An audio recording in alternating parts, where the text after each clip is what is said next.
Assalamualaikum warahmatullahi wabarakatuh.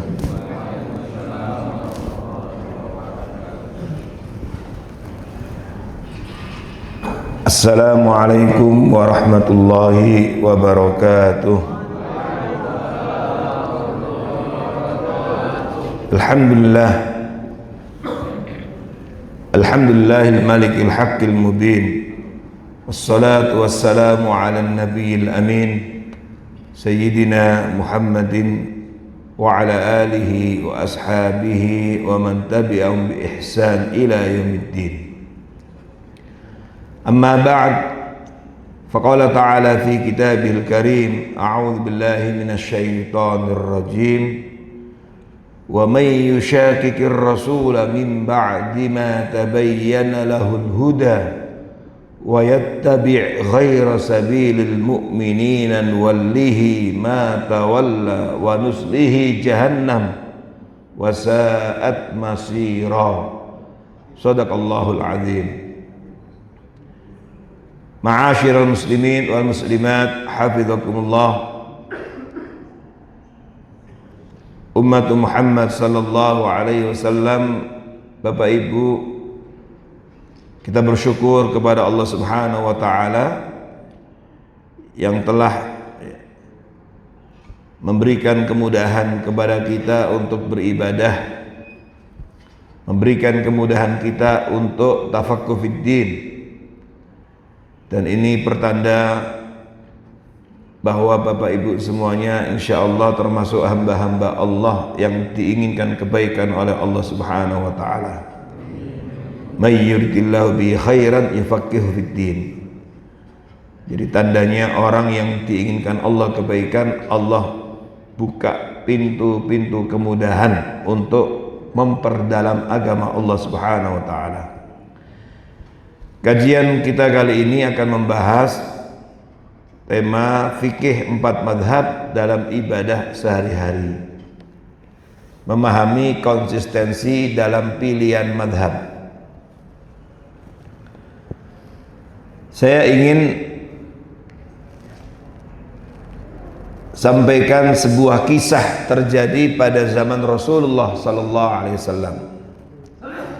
Suatu ketika Rasulullah sallallahu alaihi wasallam mengutus beberapa orang sahabat untuk sebuah ekspedisi tugas pergi ke Bani Quraidah. Bani Quraidah itu salah satu kabilah Yahudi. Ketika Nabi menugaskan mereka, Nabi sampaikan pesan kepada mereka, la yusalliyanna ahadukumul asra illa fi Bani Quraidah. Wahai sahabatku, jangan ada seorang pun di antara kalian yang sholat asar kecuali di Bani Quraidah. Pesannya jelas apa kurang jelas, Bapak Ibu? Jangan ada seorang pun di antara kalian yang sholat asar kecuali di Bani Quraidah. Jelas. Hadis ini diriwayatkan Imam Bukhari dalam sahihnya. Maka berangkatlah beberapa orang sahabat ini. Di tengah perjalanan menuju Bani Quraidah, kemudian hana waktul asar, tiba waktu sholat asar. Begitu tiba waktu sholat asar, beberapa orang sahabat ini kemudian terbagi menjadi 2. Sebagian mereka mengingatkan sahabat-sahabat yang lain, hayya bina nusallil asar, yuk kita sholat asar. Hana waktul asar, udah masuk waktu sholat asar. Sebagian yang lain tidak mau, menolak. Nabi sallallahu alaihi wasallam sudah jelas mengingatkan kita, memberikan pesan kepada kita. Sekarang kita masih di perjalanan, belum tiba di Bani Quraidah. Sementara beliau sudah berpesan, jangan ada seorang pun di antara kalian yang sholat asar kecuali di Bani Quraidah. Maka yang mengajak sholat asar membantahnya. Bukannya Nabi dalam banyak kesempatan juga mengingatkan kepada kita. Ada sebuah hadis dalam Sahih Bukhari, ayyul amali ahabbu ilallah. Nabi pernah kan bertanya kepada kita, amal apa yang paling dicintai oleh Allah? Apa jawab Nabi? As-salatu ala waktiha. Salat tepat pada waktunya. Kita sudah masuk waktu salat asar. Salat tepat pada waktunya adalah amalan yang paling dicintai oleh Allah. Yang satu tetap mengatakan, lah ini jelas kok pesannya.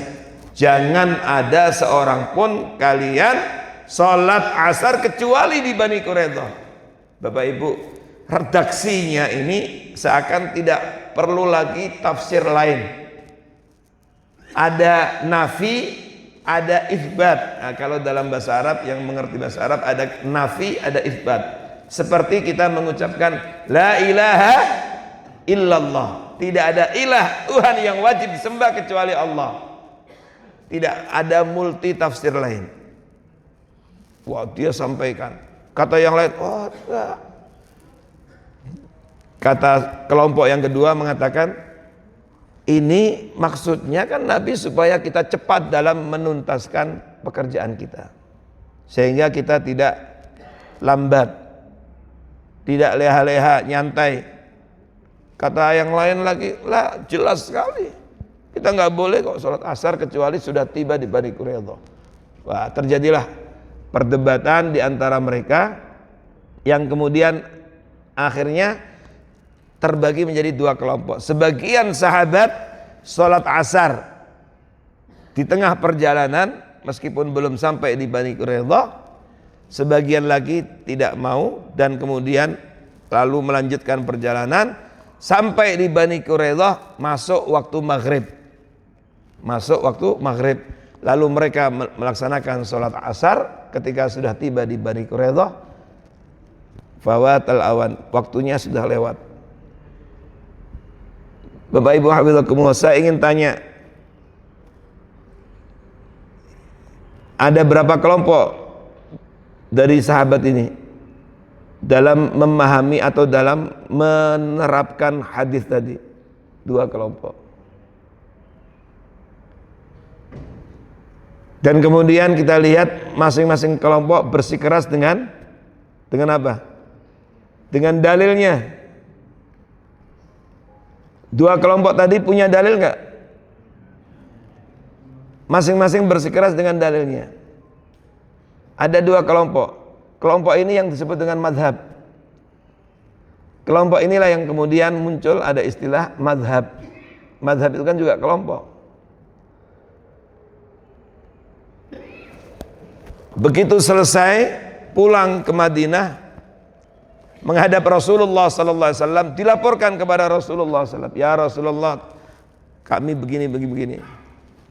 Apa kata Nabi? Di dalam hadis itu Nabi fa'aqarrahuma. Nabi menyetujui keduanya. Maksudnya apa?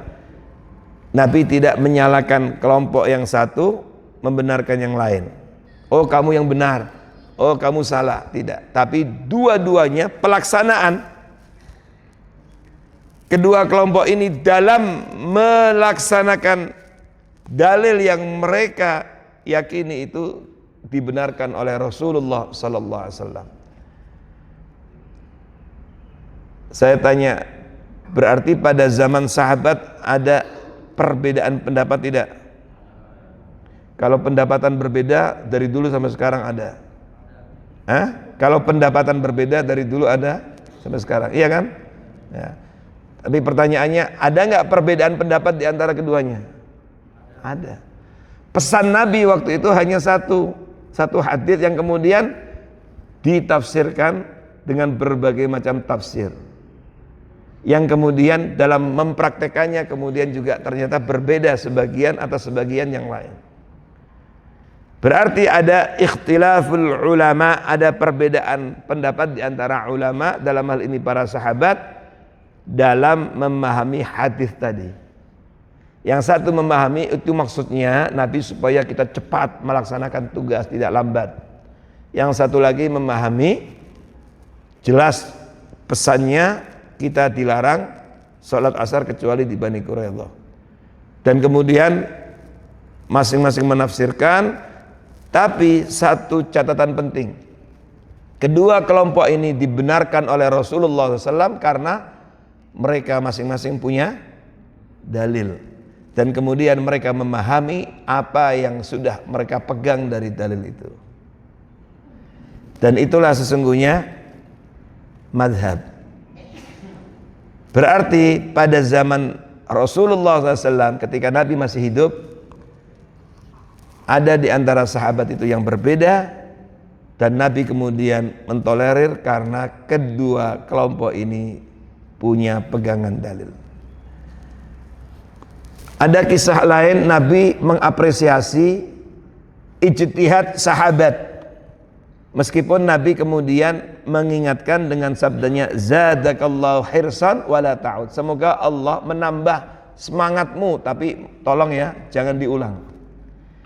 Ini kejadian kepada seorang sahabat ketika dia mau sholat berjamaah, sudah dilaksanakan sholat berjamaah, tapi dia terlambat. Saking semangatnya, begitu imam ruku', dia baru masuk dari pintu masjid, di depan pintu masjid dia langsung ruku', padahal masih jauh safnya. Lalu bersamaan dengan ruku' dia jalan, suaranya kedengaran, gedebak-gedebuknya itu Bapak Ibu kedengaran. Lalu akhirnya sampai di barisan dalam kondisi apa? Ruku'. Semangatnya ingin tidak ketinggalan rakaat berjamaah dengan imam luar biasa. Sejak pintu di depan dia sudah apa? Ruku', lalu dia terus gedebak-gedebuk kedengaran. Kan orang kalau gerusa-gerusu kedengaran. Lalu akhirnya sampai di barisan shaf para ulama atau para sahabat bersama Nabi sallallahu alaihi wasallam. Nah, selesai salam, Nabi nanya, siapa tadi yang melakukan itu? Yang kedengaran suaranya bla bla. Akhirnya salah seorang di antara mereka, ada riwayat namanya Abu Bakrah. Ya Rasulullah, saya ya Rasulullah. Kenapa? Ya saya ingin biar nggak ketinggalan. Akhirnya saya rukuk dan bla bla bla ceritakan. Nah baru Nabi kemudian mengatakan, zadakallahu hirsan wala ta'ud. Semoga Allah menambah kepadamu semangatmu itu luar biasa. Semangat tidak ingin ketinggalan rakaat. Tapi kata Nabi wala ta'ud. Tapi tolong jangan diulang lagi ya. Makanya ada hadis yang lain, kalau kita mau berjamaah fa'alaikum al-waqar sakinah. Hendaknya kita tenang. Enggak apa-apa, tenang saja. Enggak usah gedebak-gedebuk. Coba kalau itu 1 orang, kalau 10 orang, kalau 100 orang begitu, gerusuk-gerusuk, semakin mengganggu kekhusyuan salat. Maka Nabi mengatakan, udah nggak apa-apa, pelan-pelan saja, tenang saja, bergabunglah dengan jamaah. Nanti kalau kamu mendapati rukuknya, berarti kamu masih mendapati rakaat. Ikuti saja imam. Apa yang kau dapati, kalau imam atau imamnya jamaahnya sedang sujud, ikuti sujud. Kalau berdiri, ikuti berdiri. Dan itulah kemudian yang menjadi tuntunan Rasulullah SAW. Makanya kalau seseorang masbuk mendapati imam dalam keadaan ruku', berarti masih mendapati rakaat. Tapi kalau tidak mendapati ruku', berarti ketinggalan 1 rakaat. Misalnya masuk kemudian sudah sujud, berarti dapat berjamaah, pahala berjamaahnya, tapi tidak mendapati rakaatnya, sehingga dia harus nambah rakaat. Dan ini penting Bapak Ibu, untuk mereka-mereka yang ketinggalan meskipun mendapati imam dalam keadaan tasyahud akhir. Nah ini juga sering kita lihat sebagian saudara kita ketika masuk ke masjid ketinggalan berjamaah, lalu mendapati imam tasyahud akhir, dia nunggu saja, berdiri saja. Lalu kemudian dia nunggu kawan yang lain untuk kemudian berjamaah berikutnya. Pahala berjamaah yang kedua beda ketika mendapati pahala berjamaah yang pertama. Meskipun mendapati jamaah yang pertama itu hanya tasyahudnya, tetap dihitung berjamaah pahala yang pertama. Maka nggak usah nunggu. Kalau kita mendapati imam sudah tasyahud akhir, gabung saja, biar tetap mendapati pahala berjamaah yang pertama. Kan sebagian kadang nunggu, kemudian nunggu yang lain, akhirnya sholat berjamaah sendiri. Kata sebagian ulama, pahalanya beda, meskipun tetap dapat pahala berjamaah yang kedua, tapi beda. Dan itulah pesan Nabi, termasuk yang berkaitan dengan hadis tadi. Oleh karena itu, Bapak Ibu saudara sekalian, ini menjadi tuntunan kita. Nah, yang kita ingin garis bawahi di sini adalah apa? Nabi mengapresiasi. Nabi mengapresiasi apa yang dilakukan sahabat. Sahabat ini tadi berijtihad tidak? Berijtihad ya. Ijtihad dia diapresiasi oleh Nabi. Artinya apa? Artinya ijtihad sahabat ini mendapatkan pengakuan dari Nabi, meskipun kemudian Nabi mengatakan lain kali nggak usah diulang. Kemudian yang ketiga, kejadian pada seorang sahabat yang bernama Ammar ketika dia junub. Dia nggak mendapati air, lalu kemudian dia begitu datang tiba waktu sholat, dia junub, nggak ada air, gulung-gulung di pasir. Dan kemudian Nabi luruskan, innama yakfika wa ya Ammar, cukup kamu ya pukulkan kedua tangan kamu di tanah ya, debu, kemudian kamu tiup debunya dan kemudian kamu lakukan tayamum seperti praktek tayamum itu, usapkan ke mukamu lalu kedua telapak tanganmu. Nah, hanya kemudian muncul praktek tayamum bisa sampai telapak tangan atau juga bisa sampai siku. Itu khilaf. Yang ingin saya sampaikan, ternyata pada zaman Rasulullah SAW itu ada praktek yang berangkat dari pemahaman para sahabat terhadap nas, yang kemudian mereka ijtihad. Ada ijtihad yang disetujui Nabi, ada ijtihad yang Nabi setuju lalu Nabi mengingatkan tidak perlu diulang lagi, lalu ada ijtihad yang kemudian Nabi tidak mengatakan wahai Ammar kamu batalkan lalu kamu ulang seperti ini, tidak, tapi berikutnya Nabi ajarkan cara tayamum yang benar. Mungkin ada yang bertanya, lalu pada zaman setelah Rasulullah SAW wafat ada nggak perbedaan pendapat di antara para sahabat itu? Ada Bapak Ibu. Tadi pada zaman Nabi masih hidup, begitu Rasulullah SAW wafat, terjadi perbedaan pendapat itu. Di antaranya Aisyah dan Ummi Salamah radhiyallahu anhuma, istri Nabi radhiyallahu anhuma, itu pernah mengatakan cerita tentang Rasulullah SAW, suaminya. Kana Nabi SAW yusbihu junuban min jima'in ghairi ihtilamin thumma yasumu fi Ramadan.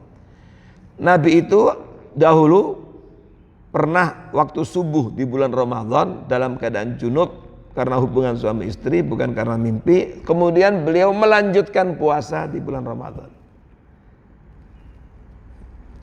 Tapi Abu Hurairah meriwayatkan ada hadis yang lain, man adrakaul fajru junuban fala yasum. Barang siapa yang mendapati fajar subuh dalam keadaan junub maka jangan berpuasa. Ini adalah dua hadis yang ta'arud, kontradiksi. Hadis yang pertama menunjukkan sahnya puasanya orang yang junub dalam keadaan puasa, atau sahnya orang yang subuh Ramadan dalam keadaan junub itu sah melanjutkan puasa. Sementara yang kedua batal, nggak boleh, rusak puasanya.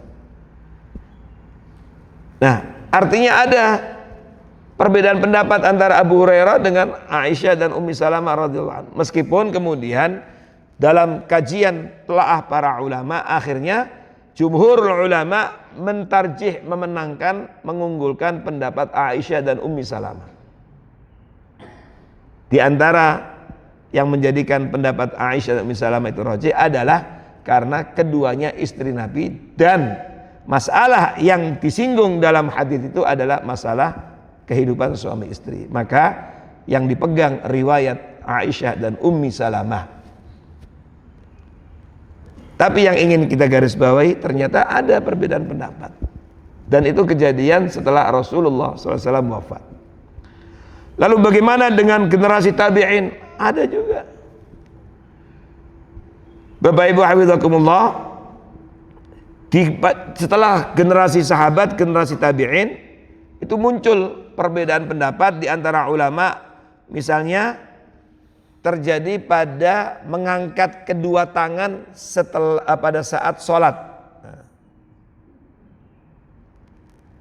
Imam Abu Hanifah itu berpegangan bahwa mengangkat kedua tangan pada saat sholat itu hanya ketika takbiratul ihram. Jadi praktek sholat mereka itu Allahu Akbar, mengangkat kedua tangan, tapi begitu ruku Allahu Akbar, itu tidak pakai mengangkat kedua tangan. Lalu bangun dari ruku, Sami Allahu liman hamidah, itu juga lurus saja, nggak pakai mengangkat kedua tangan. Bapak Ibu, yang selama ini kita lakukan ketika sholat, Allahu Akbar, takbiratul ihram, mengangkat kedua tangan. Begitu kita ruku apa? Allahu Akbar, betul kan? Selama ini yang kita amalkan, mengangkat kedua tangan ketika mau ruku. Begitu Sami Allahu liman hamidah, angkat nggak kedua tangan lagi? Angkat kedua tangan. Sami Allahu liman hamidah. Nah, praktek Imam Abu Hanifah tidak.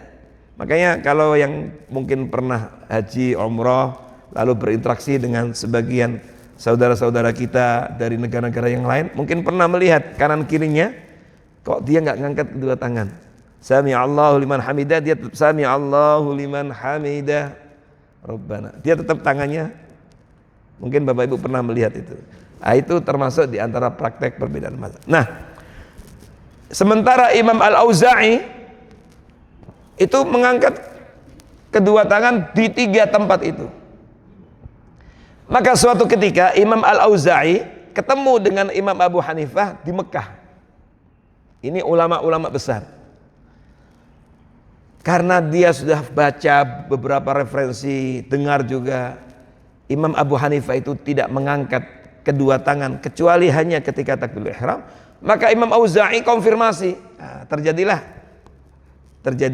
diskusi di antara dua ulama ini. Kata Imam Auza'i, "Ma balukum ya Imam Abu Hanifah? Ma balukum la tarfa'una? Kenapa Anda panjenengan kok enggak ikut, kok tidak mengangkat kedua tangan kecuali hanya takbiratul ihram?" Kata Imam Abu Hanifah, tidak ada satupun hadis sahih yang sampai kepada saya tentang itu. Kata Abu Hanifah, karena Abu Hanifah mempraktekkan itu. Kata Imam Auza'i, siapa bilang nggak ada hadis sahih? Sampai kepada saya hadis sahih dari Rasulullah SAW tentang itu. Lalu Imam Auza'i menyampaikan riwayat, ya, yang sampai kepada beliau, haddatsani Zuhri. Imam Az-Zuhri pernah menyampaikan, memberitakan kepadaku an Salim, dari Salim, an Abi, dari ayahnya, sampai kepada Rasulullah SAW annahu, bahwa Nabi SAW kana yarfa' yadaihi, beliau mengangkat kedua tangannya ketika di 3 tempat itu. Ketika membuka sholat takbiratul ihram, lalu ketika ruku, dan ketika bangun dari ruku. Nah, Imam Abu Hanifah nggak mau kalah. Kata Imam Abu Hanifah, nah saya juga punya hadis. Hamad memberitakan kepadaku dari Ibrahim, dari Alqamah, dari Aswad, dari Abdullah bin Mas'ud. Siapa Abdullah bin Mas'ud? Sahabat Rasulullah SAW. Anna Rasulullah SAW, bahwa Rasulullah SAW kana la yarfa' yadayhi illa inda iftitahis shalah. Menurut Abdullah bin Mas'ud, bahwa Nabi itu tidak mengangkat kedua tangan kecuali hanya ketika membuka salat, yaitu takbiratul ihram. Thumma la ya'udu li syai'in min dzalik. Kemudian beliau tidak pernah mengulang setelah itu. Berarti hanya 1 kali. Wah, ini diskusinya masih panjang. Saat itu kemudian Imam Auza'i mengatakan, "Lah, Anda ini bagaimana? Saya sampaikan kepada Anda hadis dari Zuhri." Az-Zuhri itu, Bapak Ibu perlu tahu, Imam Az-Zuhri itu adalah ulama yang berjasa membukukan hadis, mengkodifikasikan hadis. Jadi hadis sampai ke kita terkumpul itu diinisiasi pertama kali oleh Imam Ibnu Syihab Az-Zuhri namanya. Dan Imam Az-Zuhri ini terkenal semua hadis yang mata rantai sanadnya dari dia sampai ke Rasulullah SAW itu sahih. Sehingga sudah dikenal kalau sudah dari Zuhri orang semuanya angkat topi mendengar. Maka kata Imam Auza'i, bagaimana anda ini? Saya sampaikan kepada anda dari Az-Zuhri kok tidak terima? Gitu. Kok tidak tetap gak mau? Kata Imam Abu Hanifah, ya saya tahu kelasnya Zuhri. Tapi coba para perawi yang lainnya, silsilah nama-nama perawi yang saya punya itu, mereka adalah ulama-ulama fikih. Ibrahim itu lebih fakih dari Salim. Jadi dia banding-bandingkan perawinya. Intinya terjadi perbedaan pendapat di antara para ulama dari generasi tabi'in dan seterusnya, dan kemudian masing-masing mentarjih, mengunggulkan, memenangkan dalil yang mereka miliki berdasarkan ijtihad mereka.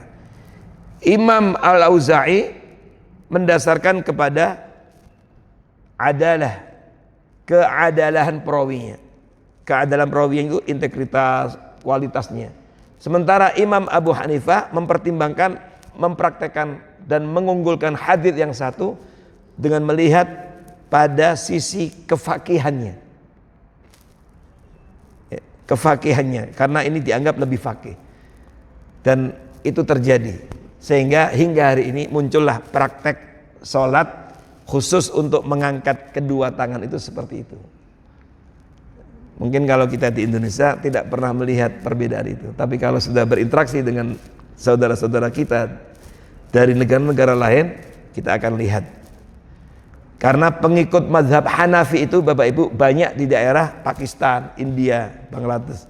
Maka kalau ketemu saudara itu, atau juga ada juga sebagian di Afrika, meskipun sedikit. Yang paling banyak itu daerah Pakistan, Afghanistan itu. Maka Bapak Ibu akan temukan praktek tadi. Kalau kita selama ini, karena umumnya kita mazhab Syafi'i, mengikuti yang tadi, Allahu Akbar, lalu ketika mau ruku, Allahu Akbar, lalu ketika bangun dari ruku juga mengangkat kedua tangan, Sami'allahu liman hamidah. Sementara saudara kita yang lain hanya mengangkat kedua tangannya ketika takbiratul ihram. Sampai di sini kita jadi faham bahwa perbedaan pendapat itu sudah ada sejak zaman Rasulullah SAW, bahkan juga pada zaman setelah Nabi wafat, bahkan juga terus berlanjut sampai zaman siapa?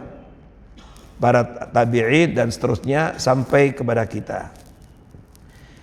Tapi yang tadi perlu kita garis bawahi, mereka semuanya berpegang kepada dalil dan kemudian mereka memiliki perbedaan pendapat atau perbedaan pandangan dalam memahami dalil itu. Inilah yang kemudian memicu munculnya perbedaan pendapat ulama yang kemudian mengerucut menjadi mazhab. Menjadi mazhab. Jadi kalau kita kembali kepada sejarah ilmu fikih, Allah Subhanahu wa taala itu ketika menurunkan Islam kepada Rasulnya, itu ada yang berupa akidah, ada yang berupa kisah, dan ada yang berupa hukum-hukum atau petunjuk-petunjuk praktis yang kemudian dikenal dengan istilah syariah. Meskipun dalam beberapa ayat yang menyinggung tentang syariah, yang dimaksud itu adalah ajaran Islam secara keseluruhan. Tapi ada juga di zaman kita sekarang ini syariah itu dikerucutkan kepada bentuk petunjuk-petunjuk dalam Islam yang sifatnya praktis itu, yang kemudian sekarang mengerucut menjadi namanya fikih. Makanya jurusan fikih dan usul itu ada dalam induk ilmu yang namanya ilmu syariah. Makanya sekarang ada fakultas syariah. Di bawahnya ada prodi, program studi ilmu fikih dan usul. Nah, tapi kalau kita baca ayat Al-Quran, waja'alna syir'atan wa minhaja, atau syariah dalam ayat Al-Quran, itu maknanya Islam secara keseluruhan. Nah, sampai di sinilah kemudian kita paham mengerucut menjadi fikih. Nah, fikih itu kemudian dalam mempraktekannya muncul beberapa perbedaan-perbedaan yang kemudian dari perbedaan-perbedaan itulah muncul istilah mazhab. Dan mazhab itu Bapak Ibu, dia adalah sebuah manhaj. Manhaj, metodologi yang sistematis, terstruktur dalam memahami Al-Quran dan As-Sunnah. Jadi kalau bicara tentang sejarah madhab, itu adalah berangkat dari manhaj metodologi ulama-ulama kita dulu dalam memahami nusus syar'iyah, baik Al-Quran maupun hadis. Yang ternyata pada zaman Rasulullah SAW tadi, hadisnya satu, pemahaman tentang hadis itu terjadi perbedaan pendapat pada zaman Nabi. Seperti tadi kisah sahabat yang diutus ke Bani Quraidah, pesan nabinya satu, tapi ternyata dalam mempraktekkan di lapangan terjadi perbedaan pendapat. Dan ternyata ketika dilaporkan kepada Nabi, dua-duanya disetujui, dibenarkan. Jadi Bapak Ibu hafizakumullah, manhaj itu apa, mazhab itu manhaj. Berarti bagaimana Ustaz kalau ada orang yang nggak mau bermadhab? Saya nggak mau terikat dengan mazhab ini, saya nggak mau ikut mazhab. Sekarang kita bicara 4 mazhab. Sebenarnya 4 mazhab ini bukan karena dalam Islam itu hanya ada 4 mazhab, bukan. Mazhab, pemahaman metodologi dalam memahami nas Al-Quran dan Sunnah itu banyak sebenarnya. Kenapa kok yang populer hanya 4 mazhab? Kebetulan 4 mazhab ini banyak pengikutnya, dan kemudian murid-muridnya itu aktif, inovatif, dan kemudian mereka tuangkan dalam banyak literatur hasanah, kitab-kitab klasik, sehingga inilah yang kemudian berkembang. Imam At-Tabari, Bapak Ibu, yang ulama tafsir, bahkan dikatakan sebagai Syekhul Mufassirin, gurunya ulama tafsir, itu sebenarnya juga punya mazhab fikih. Tapi dia punah seiring dengan wafatnya beliau karena nggak banyak pengikutnya dan kemudian nggak banyak yang mempublikasikannya. Mazhab yang lain ada juga, tadi mazhab Auza'i, yang lain ulama-ulama itu mereka mujtahid semuanya, punya banyak mazhab. Ada banyak mazhab itu, sejarah mazhab. Tapi kemudian mengerucut menjadi 4. Ini yang paling populer dan paling masyhur, yang banyak pengikutnya, yang kemudian murid-muridnya ini banyak mendokumentasikan dalam kitab-kitab literatur, kitab-kitab fikih, sehingga mereka lah yang kemudian paling populer dan kemudian banyak pengikutnya tersebar di banyak negeri-negeri Islam. Nah, bagaimana tadi dengan orang yang tidak bermadzhab? Saya ingin sampaikan saja nukil pendapat beberapa ulama. Di antaranya ayat yang tadi saya baca Bapak Ibu, ayat 115 ya. Surat An-Nisa tadi itu salah satu pijakan kita dalam membahas urusan mazhab ini. Allah Subhanahu wa taala berfirman, "Wa may yushaqiqir rasula min ba'di ma tabayyana lahu min ba'di ma tabayyana lahu huda wa yattabi ghaira sabilil mu'minin ya nuwallihi ma tawalla wa nuslihi jahannam wa sa'at masira." Ayat ini Allah Subhanahu wa taala berfirman, artinya ayat 115 surat An-Nisa, dan siapa saja yang menyalahi atau menentang Rasul mim ba'di ma tabayyana lahu, mengenai kebenaran yang dibawanya setelah nyata baginya petunjuk, mim ba'di ma tabayyana lahul huda, lalu wa yattabi' ghaira sabilil mu'minin, dan ia mengikuti jalan yang bukan jalan orang-orang mukmin umumnya, bukan jalan orang-orang mukmin umumnya, ini diancam nuwallihi ma tawalla, maka kami jadikan ia menguasai apa yang telah dikuasainya berupa kesesatan, wa nuslihi jahannam, kami masukkan ke dalam neraka jahannam, wa sa'at masira, dan itulah seburuk-buruk tempat kembali. Nanti yang punya kitab tafsir Ibnu Katsir atau yang lainnya coba dibuka, terutama di kitab Ibnu Katsir. Dan kitab Ibnu Katsir itu salah satu kitab referensi tafsir yang mu'tabar, diterima oleh madhab apapun, dan beliau sangat moderat, dan semua madhab banyak yang terima dan sehingga mendapatkan iqbal, penerimaan di kalangan kaum muslimin, dikaji di negara manapun dengan beragam mazhab manapun, termasuk di Indonesia populer tafsir Ibnu Katsir. Al-Imam Ibnu Katsir mengutip di antaranya konon tawatur sampai kepada Imam Syafi'i. Itu beliau di antaranya pemahaman terhadap ayat ini adalah tentang wayattabi ghaira sabilil mu'minin, mengikuti jalan ya yang bukan jalan orang-orang mukmin. Kata Imam Syafi'i, kalau ajma'atil umat ini mayoritas ulama itu sudah ijma' untuk mengikuti sesuatu jalan yang sudah sampai pada tingkat mendekati ijma' itu sepakat, maka ketika orang itu melenceng dari itu dia termasuk ancaman ini. Maka dia bisa jadi salah ketika dia mengikuti jalan yang bukan jalan orang-orang mukmin secara keseluruhan, yang bahkan para ulama sudah ijma'. Nah, oleh sebagian ulama ini dijadikan dalil orang yang tidak mau bermadhab, bukan tidak mau berdalil, tidak mau pegang dalil, tapi nggak mau bermadhab dalam artian pokoknya dia nggak percaya dengan itu semuanya, dia mau apa yang dia pahami sendiri, maka boleh jadi apa yang dia lakukan itu salah.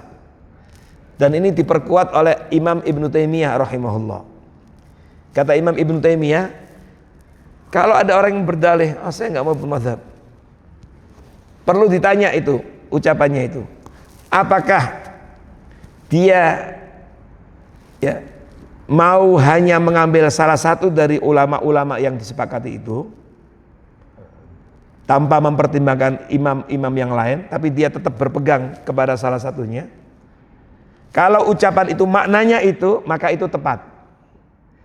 Tapi kalau ia mengatakan saya nggak mau bermadzhab, maknanya adalah ia mau meninggalkan semua itu, semua imam-imam yang muktabar itu nggak mau diikuti, maka berarti ia dalam kesesatan.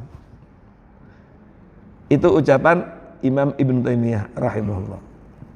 Artinya dia nggak mau pegangan. Padahal ini imam-imam besar. Nah, 4 mazhab itu kan mazhab Hanafi Imam Abu Hanifah, mazhab Maliki Imam Malik bin Anas, mazhab Syafi'i itu adalah Imam Syafi'i Muhammad ibn Idris, peletak dasarnya. Mazhab Hambali peletak dasarnya Imam Ahmad bin Hanbal, yang kemudian populer 4 mazhab ini. Nah, maka kata Imam Ibnu Taimiyah begitu. Nah, sampai di sini kita jadi paham bahwa mereka ini sesungguhnya telah memberikan jalan kepada kita untuk memudahkan kita dalam memahami nas Al-Quran dan Sunnah.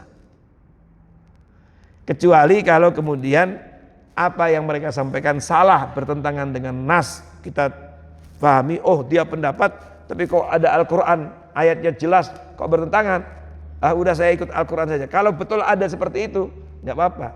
Tapi umumnya mereka tidak akan pernah bertentangan dengan Quran dan nas. Kalau bertentangan itu nanti bisa didiskusikan. Boleh jadi kalau kaitan dengan hadis, mungkin hadis itu belum sampai kepada mereka. Dialog diskusi antara Imam Al-Auza'i dan Imam Abu Hanifah tadi menunjukkan bahwa ternyata ada juga di antara mereka, meskipun imam besar, yang hadis tertentu nggak sampai kepada mereka pada saat itu. Dan itu bisa dimaklumi. Makanya tadi kan muncul dialog, loh, kata Imam Abu Hanifah nggak ada satupun hadis sahih. Lalu dibantah oleh Imam Auza'i, siapa bilang ini saya punya hadis sahih. Ya. Meskipun kemudian Imam Abu Hanifah juga bisa berdalih, oh iya saya juga punya pegangan. Nah, tapi intinya seperti itu. Oleh karena itu bermadzhab ya itu menjadi penting untuk zaman seperti sekarang ini. Kecuali di antara kita memang sudah sampai pada posisi mujtahid. Pada posisi mujtahid itu Bapak Ibu, bahasa Arabnya harus fasih, pintar bahasa Arabnya. Nggak cukup dengan kursus sehari 2 hari bahasa Arab lalu, wah udah mujtahid lah. Faham dengan ayat-ayat Al-Quran. Kemudian hafal sekian ribu hadis. Kalau hanya hafal Arba'in Nawawi, oh dia itu mujtahid. Kenapa hafal Arba'in Nawawi? Arba'in Nawawi itu 42 hadis. bukan mustahil. Baru kuliah hanya 3 tahun, 6 tahun lalu mustahil. Masih terus belajar. Jadi itu penting. Nah, peran 4 mazhab itu pertama menjamin kesahihan amal. Kalau seseorang ikut mazhab 4 ini, sementara mereka sudah berusaha dengan ijtihad mereka dalam memahami, ini kan metodologi pemahaman dalam memahami nas Quran, maka kita akan terjamin kesahihannya dibanding dengan kita berijtihad sendiri sementara kapasitas kita memang jauh di bawah mereka, kecuali kalau memang kita sudah sampai pada mustahil. Nah, sampai di sini kita jadi paham untuk masyarakat awam, banyak para ulama menasihati sebaiknya ikuti saja mazhab-mazhab yang mu'tabar, yang diakui oleh jumhur ulama itu jauh lebih aman daripada kemudian kita. Dan inilah yang kemudian banyak dipraktekkan. Maka di Indonesia ini, di beberapa negara termasuk Indonesia ini umumnya mazhabnya mazhab Syafi'i. Terlepas ada yang tidak Syafi'i, ada, tapi hanya sedikit. Maksudnya praktek ibadah kita banyak mazhab Syafi'i, termasuk dalam sholat tadi. Kemudian ini menjaga sanad keilmuan. Kalau kita mengikuti mazhab ini, sanad keilmuannya jelas. Kalau tadi misalnya kita sholat mengangkat kedua tangan kita dalam 3 kondisi tadi, takbiratul ihram, pada saat ruku, lalu bangun dari ruku. Ini kita diantaranya sanad kita sampai kepada Imam Auza'i yang kemudian punya hadis dari Zuhri sampai kepada Rasulullah SAW. Jadi sanadnya jelas, sandarannya jelas, sehingga kita bisa jadikan itu pijakan, pegangan. Kalau kita yang satu juga tadi sama, sandarannya kepada Abu Hanifah sampai kepada Abdullah bin Mas'ud. Jadi masing-masing selama mengikuti mazhab-mazhab yang mu'tabar, berarti kemudian menjaga sanad keilmuannya sehingga jelas. Lalu memudahkan penerapan hukumnya. Lalu menghargai perbedaan pendapat. Nah, sampai di sini kita paham perlu menghargai perbedaan pendapat. Nggak boleh memaksakan selagi berpegang kepada dalil.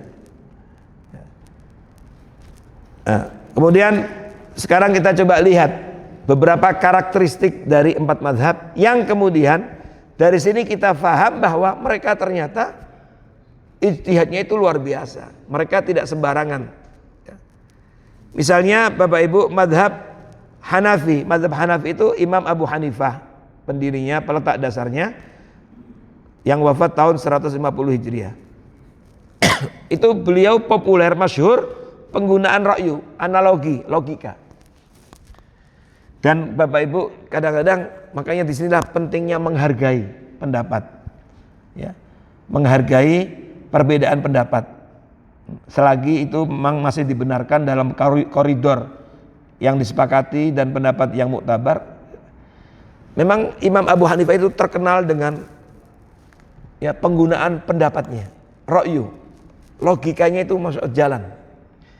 Tapi Bapak Ibu, banyak pendapat Imam Abu Hanifah sekarang banyak dipraktekkan oleh banyak kaum muslimin di banyak negara.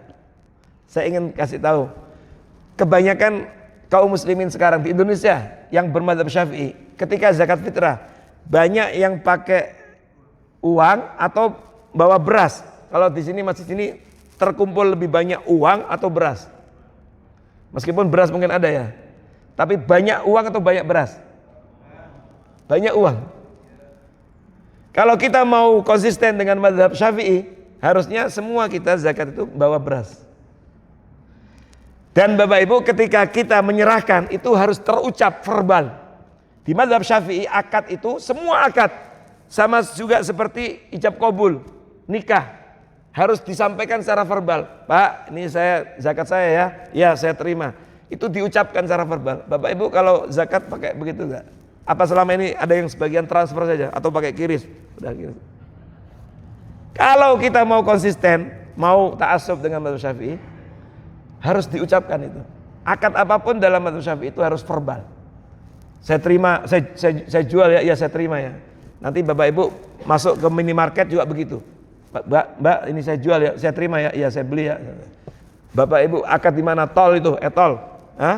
Ustaz, nggak ada orangnya, nggak bisa diajak bicara, itu urusan lain itu. Karena dalam mazhab Syafi'i itu harus verbal. Seperti nikah. Qabil tu nikah, angkah tu gawazawat tu gabababa, qabil. Nah itu. Tapi ternyata dalam praktiknya kita tidak konsisten, nggak ada masalah. Karena ternyata di mazhab yang lain dibolehkan dan mereka juga punya dalil. Nah, ini masalahnya. Membayar zakat dengan uang nakdan itu pendapatnya Imam Abu Hanifah. Dalam mazhab yang lain harus dengan makanan pokok. Karena hadisnya begitu. Hadisnya itu makanan pokok. Baik. Bapak Ibu pernah dengar nggak, atau selama ini kita sudah praktekkan? Selama ini kita punya penghasilan, setiap bulan kita keluarkan zakat apa? Profesi. Zakat profesi itu juga bagian dari pengembangan kewajiban kita berzakat berdasarkan penghasilan yang kita dapatkan dari usaha apapun. Dan itu masuk dalam keumuman ayat ya ayyuhalladzina amanu anfiqu min thayyibati ma kasabtum. Wahai orang beriman, keluarkanlah, infakkanlah dari pendapatan yang baik, pendapatan apapun mimma kasabtum. Kalau kita berkutat pada nas saja, pergangan pada nas, yang wajib dizakati diantaranya petani. Pengacara nggak ada zakatnya. Padahal kadang-kadang kita lihat pendapatan pengacara bisa lebih mahal daripada petani. Ada beberapa profesi yang dihargai kadang-kadang berjam, pakai jam, apalagi pakai dolar lagi. Ada beberapa pekerjaan yang dinilai dengan nilai yang besar. Nggak ada itu di teks, di kitab-kitab, nggak ada. Kalau orang berkutat pada itu, akhirnya mereka semuanya tidak mengamalkan zakat ini. Perintah Allah ini, makanya muncullah kemudian fatwa, dan ini sampai sudah menjadi, ya memang tidak sampai kepada ijma, tapi sudah mendekati. Kalau Bapak Ibu tanya ulama-ulama kontemporer sekarang di negara manapun, banyak yang sudah membenarkan ini zakat profesi itu. Ya, meskipun memang mungkin ada juga yang nggak setuju, tetapi umumnya di fatwa-fatwa ya mujamma' fikih internasional di ini, termasuk juga yang di Majelis Ulama Indonesia itu semuanya, Basnas dan seterusnya itu semuanya udah. Makanya ada yang kemudian mengambil kebijakan langsung ditarik dari gajinya oleh kementerian atau oleh instansi setempat. Itu tidak ada masalah, itu termasuk yang sudah kemudian menjadi umum. Nah ini kebanyakan seperti itu. Jadi pakai ra'yu logika.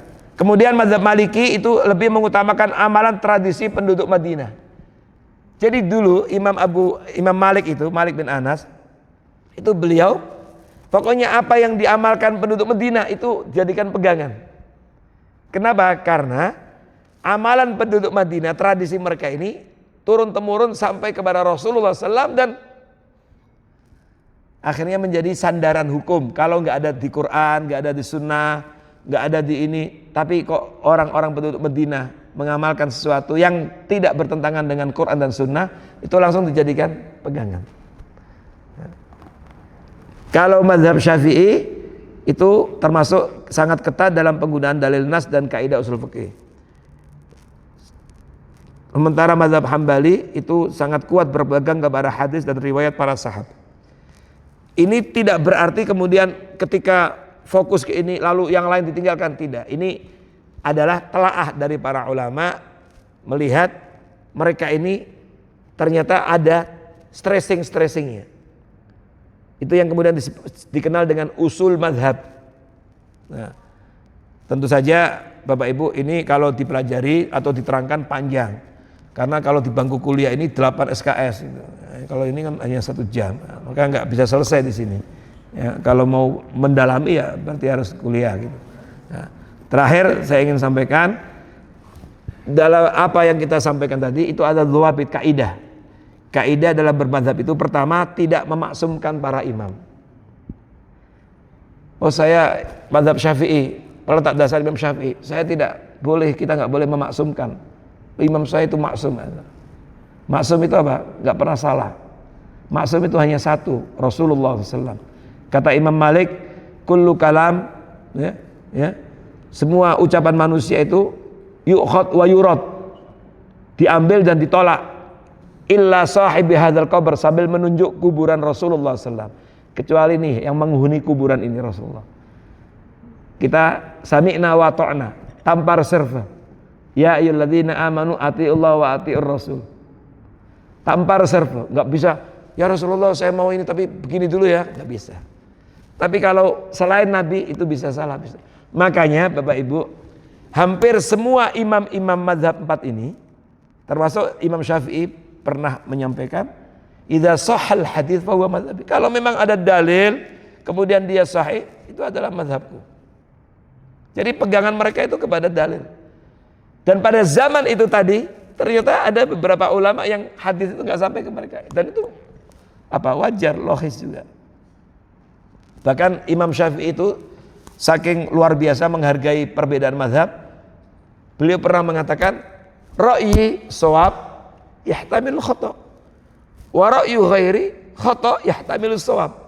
Artinya pendapatku itu benar, tapi mungkin saja salah, mengandung kesalahan.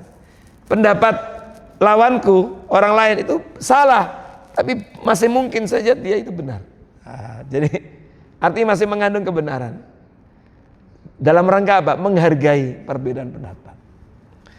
Mazhab itu wasilah, ingat, mazhab itu wasilah. Tadi kan sarana metodologi yang terstruktur dalam memahami nas Quran. Kalau Bapak Ibu memiliki kemampuan memahami nas dan Quran langsung, Quran dan sunnah langsung, itu gak ada masalah. Tapi masalahnya kan kita tidak sampai pada penguasaan secara keseluruhan. Kalau Al-Quran itu Bapak Ibu gak cukup hanya kita baca Quran lalu terjemahnya. Itu terjemah, beda. Itu hanya terjemah. Tapi madlul ayat ini, di balik ayat ini bagaimana? Apa yang melatar belakang turunnya ayat ini bagaimana? Apa yang itu harus paham. Makanya saya punya buku dalam bahasa Arab, alhamdulillah dipakai di banyak kampus. Al-Mufassir Syurutu Adabu Masadiru Dirasa Ta'siliyah. Perangkat-perangkat yang harus dimiliki oleh ulama tafsir, oleh orang-orang ahli tafsir. Karena beda antara tadabbur dengan tafsir.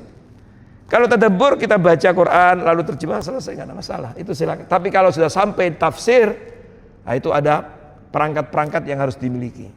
Syarat-syaratnya apa? Lalu dalam tafsir pun juga ada banyak warna. Bapak mau menafsirkan tafsir apa? Pendekatan bahasa, ada referensinya. Oh saya ingin cenderung tafsir dalam pendekatan fikih, ada. Oh saya ingin menafsirkan dengan pendekatan tafsir bil ma'thur. Oh, itu ada. Dan syaratnya ada. Terus lalu ilmunya yang harus dikuasai. Kan ini berkaitan dengan Al-Quran, bahasa Arab. Ada orang yang bilang, oh dia itu pakar tafsir Ustaz di antara kita. Begitu kita ajak ngomong bahasa Arab, kita sodorin kitab bahasa Arab, gak bisa baca. Itu bukan pakar tafsir itu. Belum sampai pada pakar tafsir. Karena Al-Quran bilisan Arabi mubin, dia bahasa Arab. Maka dia harus ngerti bahasa Arab. Dan lain sebagainya, ilmu-ilmu yang lain banyak. Yang kemudian jadi mazhab itu sarana, bukan hoya, bukan tujuan. Nah, kalau ada yang menganggap mazhab itu hoya, itu yang salah. Karena sarana Bapak Ibu, wasilah, maka dia bisa apa? Bisa saja dalam kondisi tertentu kita pakai sarana yang lain. Mirip kayak kendaraan. Bapak Ibu mau pergi ke Surabaya, kan banyak tersedia, banyak pilihan kendaraan-kendaraan yang beragam. Bisa naik bis, ada pesawat, bisa mobil pribadi. Nah, itu pilihan. Mazhab itu mirip kayak begitu. Tapi tujuannya sama, kemana? Surabaya. Mau ke Bandung juga begitu, banyak pilihan. Nah, mazhab itu seperti itu. Kemudian yang ketiga, kaidah itu tidak mencari-cari dan mengikuti yang mudah saja untuk kepentingan hawa nafsu. Nah ini juga penting bagi yang mau haji. Jangan dari awal ada di mindsetnya itu, saya mau cari yang mudah aja, yang penting sah saja. Nah itu salah. Kalau mau haji, wa atimul hajja wal umrata lillah, sempurnakan. Dari awal tuh niat untuk menyempurnakan. Orang pengennya haji mabrur tapi nyari yang gampang-gampang saja. Itu salah kalau dari awal mindsetnya itu. Ngapain kalau hanya gampang-gampang saja? Sementara harus bayar mahal. Banyak waktu. Cari yang mabrur itu wa atimul hajja wal umrata lillah. Sempurnakan. Haji dan umrah itu untuk Allah. Jadi harus dari awal bertekad yang sempurna. Bahwa nanti di lapangan kita dihadapkan dengan beberapa permasalahan lapangan yang kemudian terkadang kita tidak bisa memilih yang afdal, tapi memilih yang baik saja, bukan afdal tapi baik dan sah, itu lain masalah. Tapi jangan dari awal cari-cari. Ntar datang ke travel nanya, Pak di sini hajinya berat atau ringan? Nyari-carinya nggak boleh gitu. Jangan, haji itu jihad, memang harus berat. Nah, jadi jangan, ya itulah yang disebut dengan talfik. Itu yang nggak boleh talfik karena dia ngikuti hawa nafsu, nyari yang mudah-mudah saja. Oh di sini mazhab ini kayaknya kalau begini nggak batal, yang ini batal, udah saya ikuti ini. Ntar di sholat ini saya ikuti, nggak boleh. Itu ya talfik. Tapi kalau mengikuti berdasarkan dalil Al-Quran atau hadis itu boleh. Karena memang Bapak Ibu kadang-kadang di lapangan kita harus beralih mazhab. Misalnya contoh yang gampang, ini haji umroh. Bagi bapak-bapak kita selama ini yang berpegang mazhab Syafi'i menyentuh, ya, perempuan istri itu kan batal. Sementara yang mazhab yang lain menyentuhnya dengan syahwat batal. Kalau kita mau pegangan itu, misalnya haji ini dengan kondisi seperti itu, lalu menganggap itu batal, sementara kita juga harus mengamankan, mengawal istri kita. Kira-kira selesai nggak tawafnya itu? Nggak selesai. Nah, berarti beralih, ada mazhab lain boleh, yang penting nggak ada syahwat, nggak apa-apa. Itu bukan talfik. Itu bukan talfik, karena dari awal tidak niat untuk mengikuti hawa nafsu. Kalau mengikuti hawa nafsu, jadi dipilih-pilih, diinventarisir, mazhab ini yang mudah apa, ini mudah apa, lalu dicampur baur. Nah, ini yang nggak boleh, karena dari awal niatnya untuk hawa nafsu. Kemudian menghormati perbedaan. Menghormati perbedaan. Imam Abu Hanifah itu luar biasa. Terlepas ada ada yang dikritisi, Imam Syafi'i luar biasa. Nah tadi kunut, masalah kunut tidak kunut. Maka tadi saya jadi imam, saya tanya, Pak Anton di sini biasa kunut tidak? Nah, itu juga penting, bijak begitu. Ya. Kalau kunut saya akan kunut, kalau nggak kunut juga saya nggak kunut. Nggak ada masalah. Itu dua-duanya benar. Yang nggak benar tuh yang nggak sholat subuh. Nah, karena Imam Syafi'i ketika beliau mengunjungi kota yang saat itu ada kuburannya Imam Abu Hanifah dan banyak pengikut Abu Hanifah, beliau yang mengatakan sunnah sholat subuh sunat, beliau nggak kunut. Begitu pula ulama-ulama yang lain. Ya. Itu ada buku bagus. Kalau Bapak Ibu ingin mengembangkan wawasan tentang ini supaya kita semakin dewasa, ada buku bagus. Pertama yang ditulis oleh Imam Ibnu Taimiyah. Itu Imam Ibnu Taimiyah punya buku tipis bagus. Beberapa yang saya sampaikan ada di situ. Lalu dikembangkan lebih bagus lagi karena semakin banyak contoh-contohnya, ditulis oleh Syekh Qardawi rahimahullah. Judulnya bukunya As-Sahwa Al-Islamiyah, Bainal Ikhtilafil Masyru' wat Tafaruqul Madmum. Bainal Ikhtilafil Masyru' wat Tafaruqil Madmum. Ada terjemah bahasa Indonesianya, saya pernah lihat dicetak oleh Rabbani Press, judulnya Kebangkitan Islam antara perbedaan yang dibolehkan dan perselisihan yang dicela. Itu bagus sekali, buku itu bagus.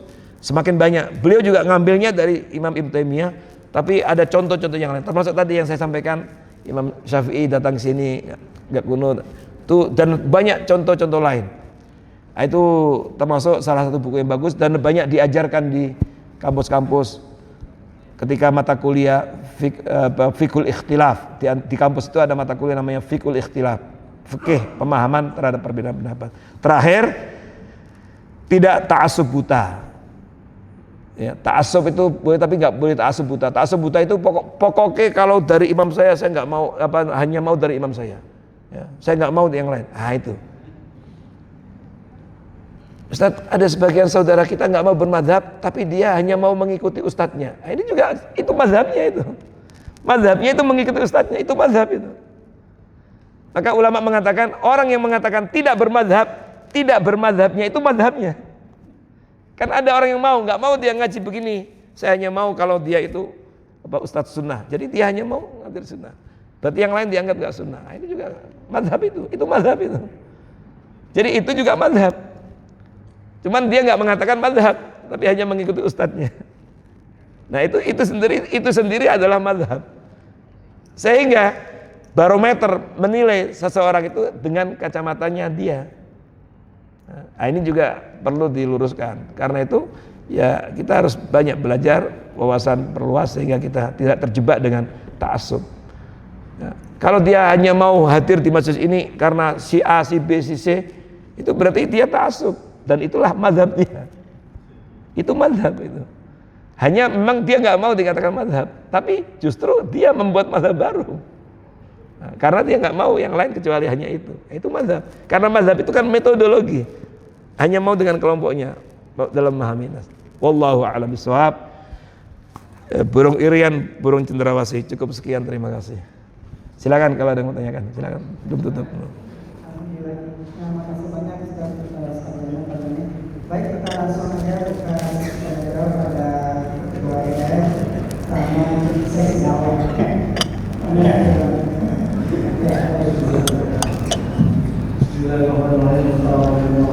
Assalamualaikum warahmatullahi wabarakatuh.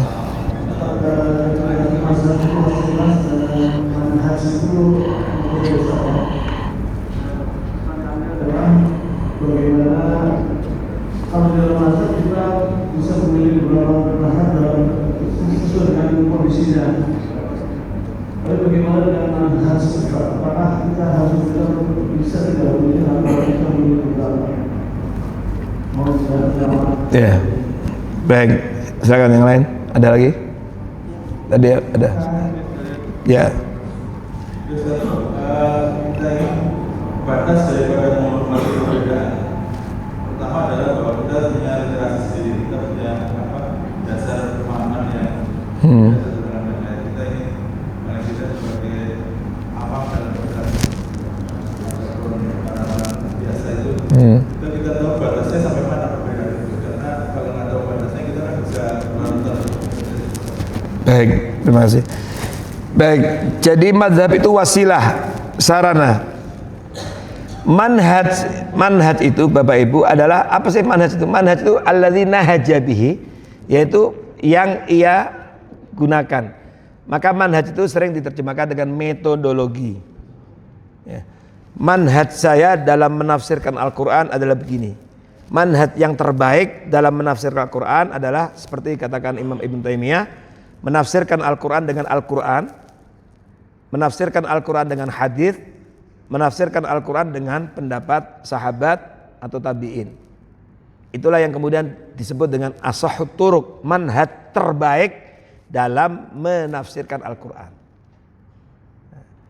Nah, manhaj kita dalam ini tentu pertama manhajnya itu adalah pegangan kepada Quran dan Sunnah. Pegangan kepada Quran dan Sunnah. Maka pegangan kepada Al-Quran dan Sunnah itu adalah prinsip.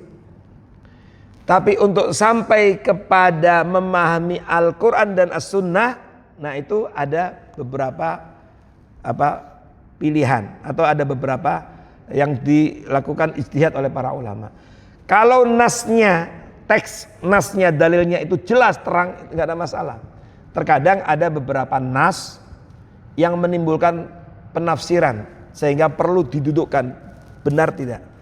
Jangankan kita Bapak Ibu, pada zaman sahabat saja itu mereka juga sempat memahami dalam tanda petik yang tidak benar lalu diruskan oleh Nabi SAW. Saya kasih contoh misalnya ketika turun ayat dalam surah Al-An'am, alladzina amanu wa lam yalbisu imanahum bidzulmin ulaika lahumul amnu wa hum muhtadun. Para sahabat sedih ketika turun ayat ini.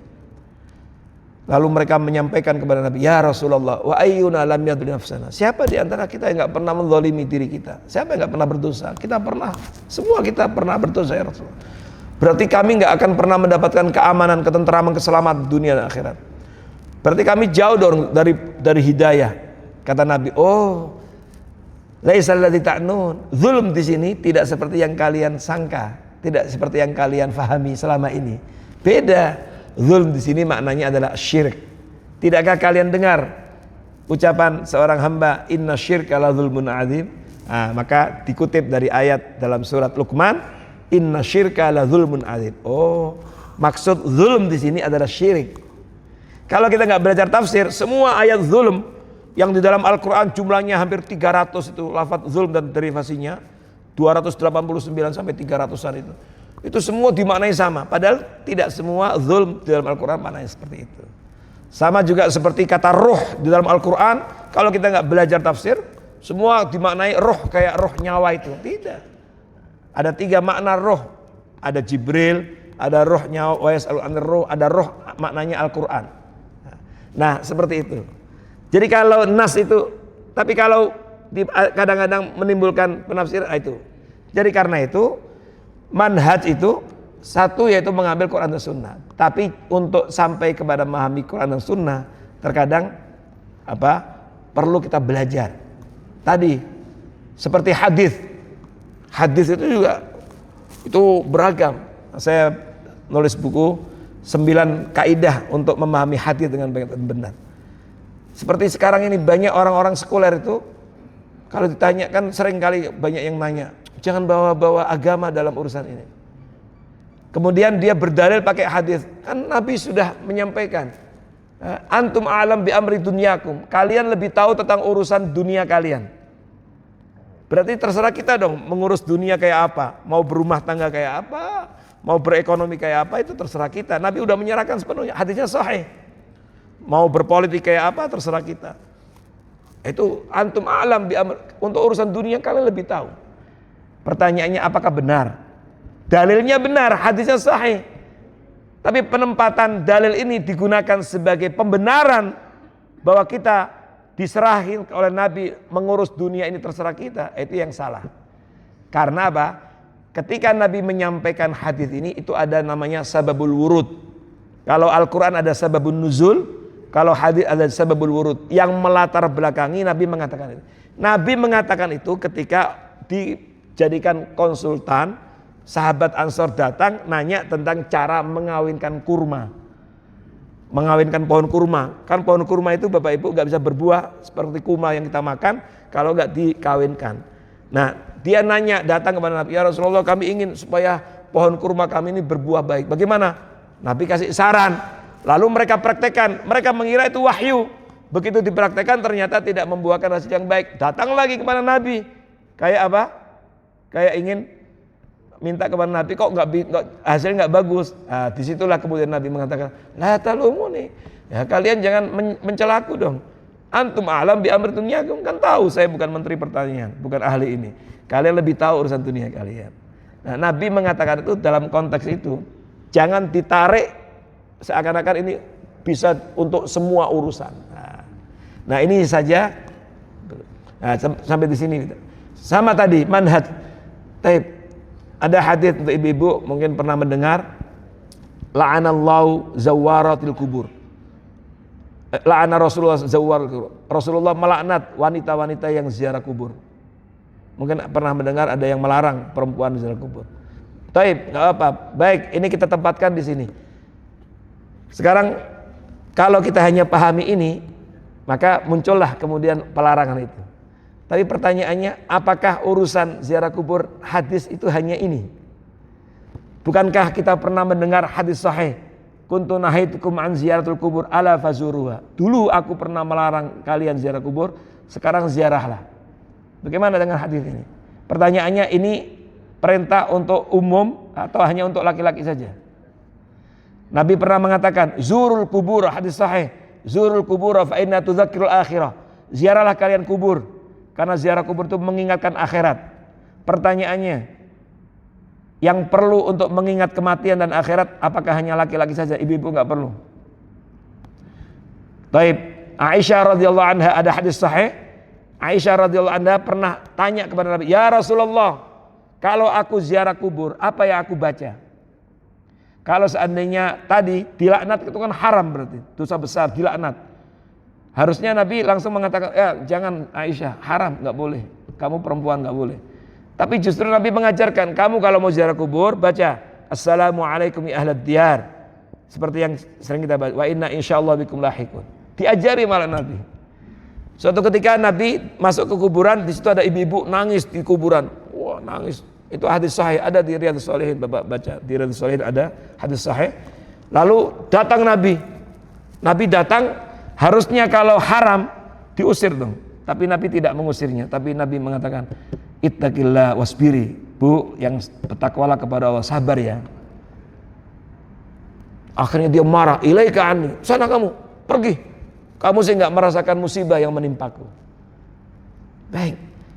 Nabi nggak mengusir, tapi Nabi hanya menasihati. Akhirnya sahabat ngasih tahu, ibu kok marah-marah? Ibu nggak tahu tadi siapa yang ngasih? Nggak tahu saya. Orang kan kadang-kadang lagi emosi, lagi ini, nggak mengenal wajah orang yang dimarahi. Itu Rasulullah, kaget dia, langsung dia lari, minta maaf. Kata Nabi, as-sabru 'inda sadma al-ula. Sabar itu nilai pahalanya besar pada benturan pertama. Kalau sudah sekian jam, sekian hari, itu beda nilai pahalanya.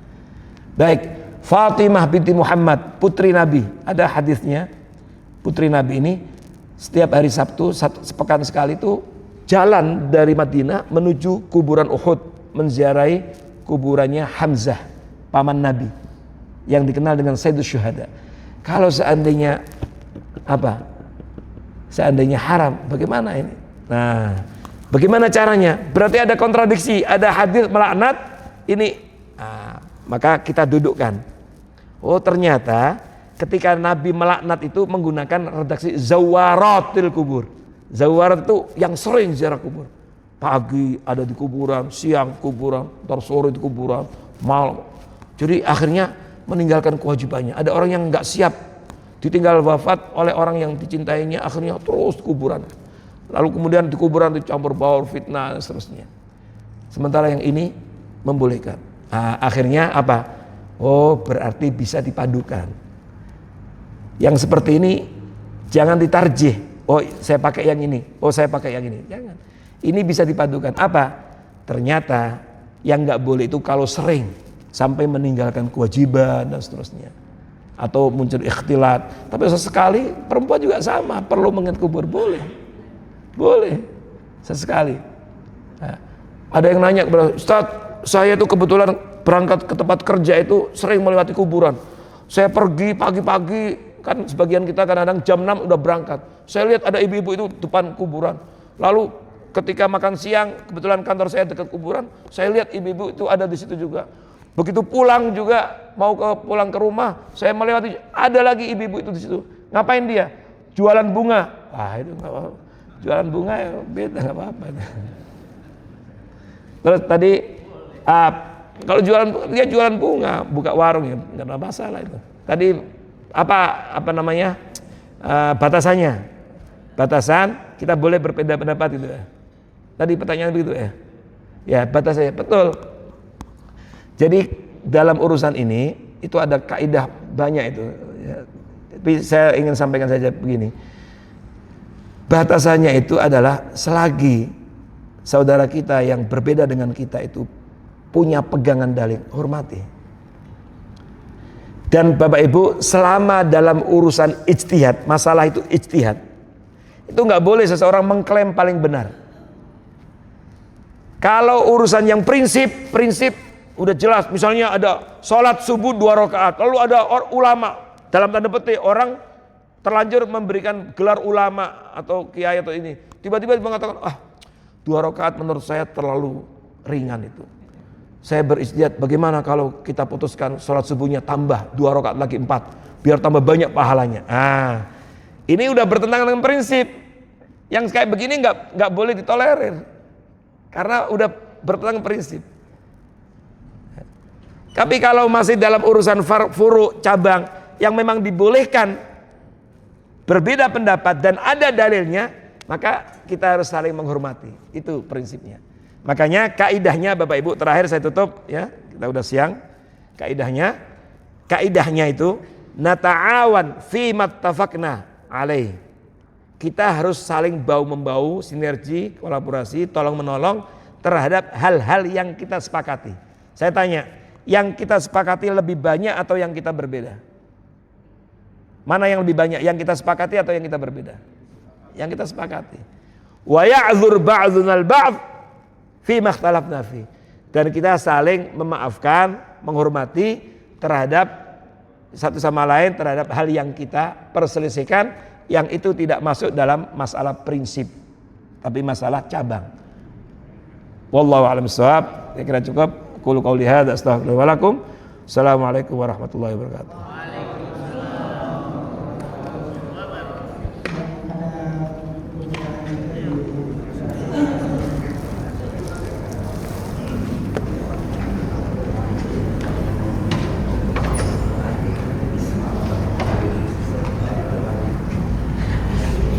Sehat ya? Alhamdulillah. Alhamdulillah.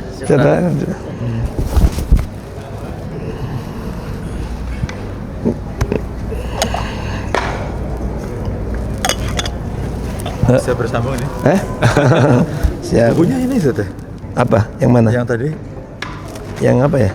Tadi buku-buku itu yang tentang itu kebangkitan. Oh, enggak, bukan ini, bukan. Nanti saya tunjukin. Iya, Iya. Yang saya tunjukin insyaallah.